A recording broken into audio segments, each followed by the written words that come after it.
Hey everybody, Logan Alex CPA here from Choice Tax Relief. As we all know, yesterday Donald Trump was sworn in as the 47th President of the United States.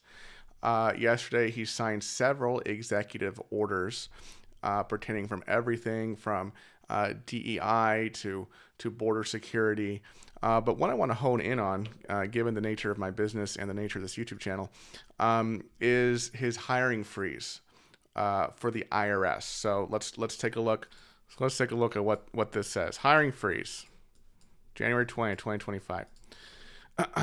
By the authority vested in me as president by the Constitution and laws of the United States of America, I hereby order a freeze on the hiring of federal civilian employees to be applied throughout the executive branch. As part of this freeze, no federal civilian position that is vacant at noon on January 20th, 2025 may be filled, and no new position may be created except as otherwise provided for in this memorandum or other applicable law. Except as provided below, this freeze applies to all executive departments and agencies regardless of their sources of operational and programmatic funding. You might just read this first paragraph and think, okay, he didn't single out the IRS specifically. This is for really all federal civilian employee positions. Well, it gets more complicated than that. And yes, there is a specific carve out for the IRS, which is, depending on your perspective, either concerning or joyous. So now here's some other exceptions. So these are parts of the federal government to which this hiring freeze does not apply. This order does not apply to military personnel of the armed forces. I think that was clear when he talked about civilian employees, or to positions related to immigration enforcement, national security, or public safety. Moreover, nothing in this memorandum shall adversely impact the provision of Social Security, Medicare, or veterans benefits.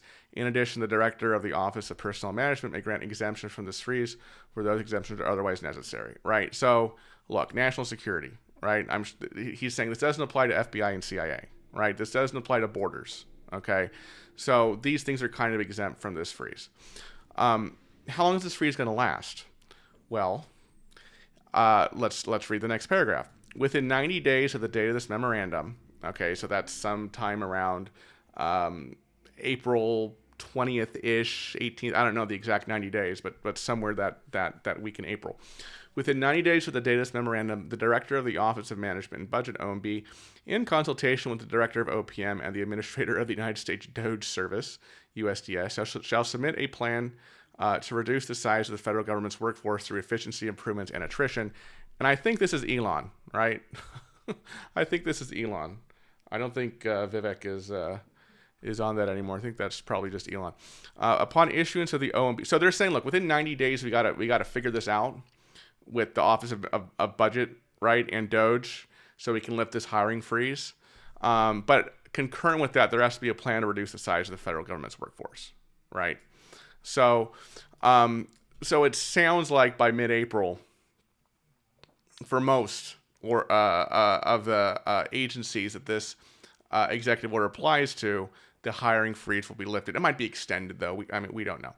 But listen to this. Upon issuance of the OMB plan, which is supposed to happen within 90 days, the memorandum shall expire for all executive departments and agencies with the exception of the Internal Revenue Service, IRS, right? So he's not putting a time frame on when the hiring freeze for the IRS is going to be lifted.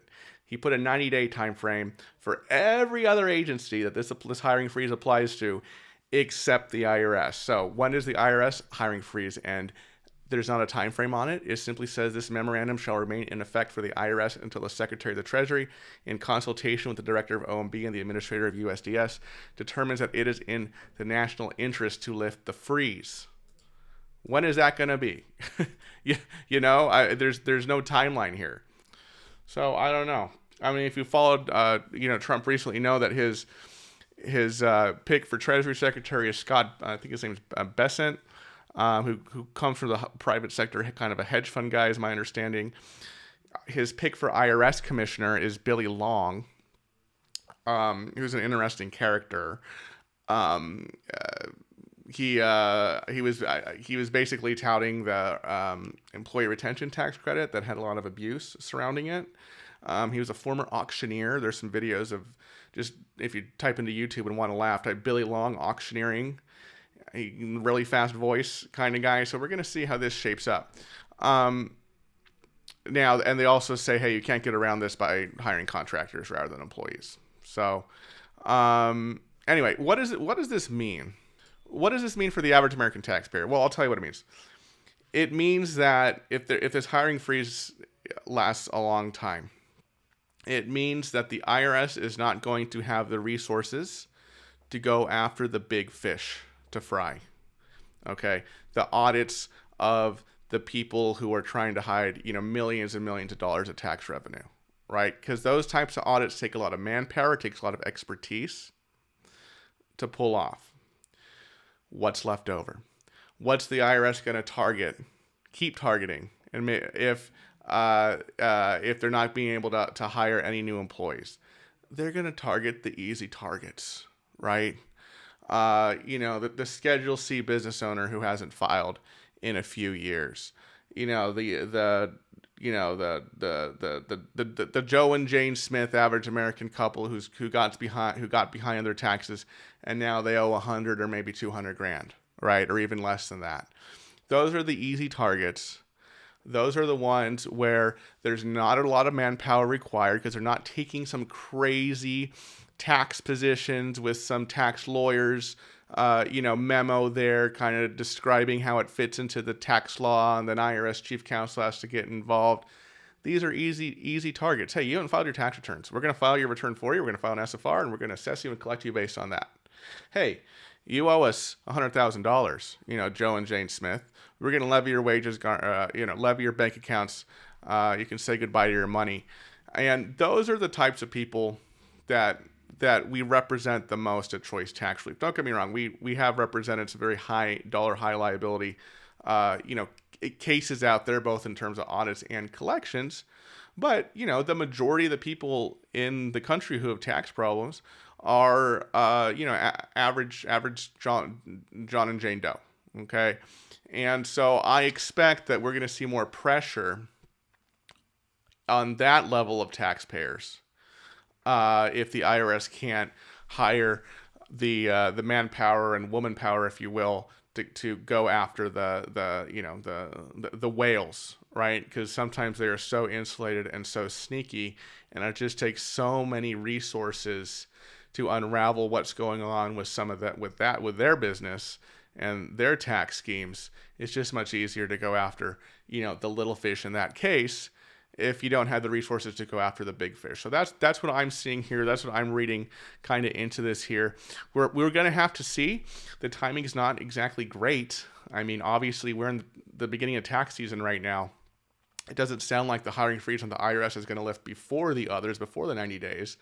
So, this might be a very tumultuous, tax season. And kind of another bad thing here is, man, it's tough to get the IRS to process stuff. And we hear this from our clients a lot.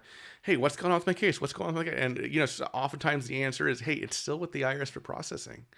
We submitted your offering compromise or your hardship-based IA request or your CNC request or your unfiled tax returns, and it's just taking the IRS so much time to process them.